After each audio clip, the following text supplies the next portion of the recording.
Diego returned to Mexico in late 1933. He was not happy to be back in Mexico. He was most disgruntled. He felt that the Marxist revolution was going to take place in an industrial country.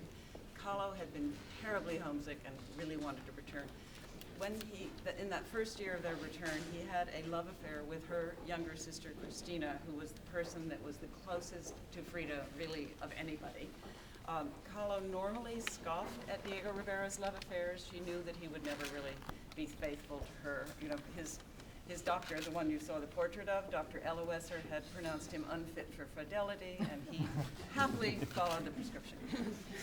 But having the love affair with her younger sister was too much, and they separated.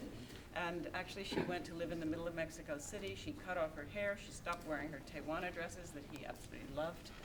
And in 1934, we have no paintings from Frida Kahlo that year.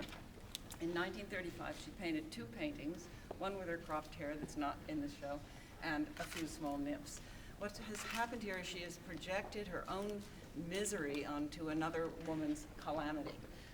She'd read in a newspaper about this man who had murdered his girlfriend, then taken before the judge. He said, "But I only gave her a few small nips." So Kahlo read this, and she would have found it funny.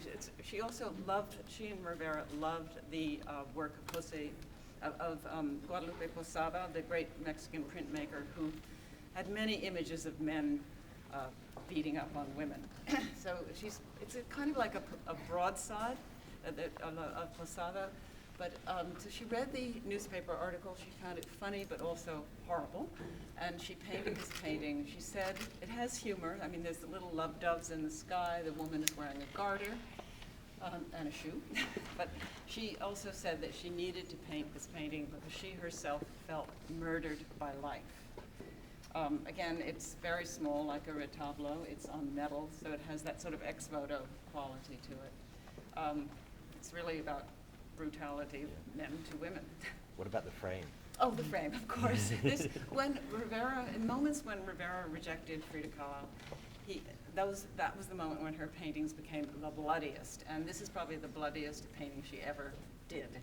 And so she's actually carried the blood out onto the frame, so that it almost implicates the viewer in this murder scene.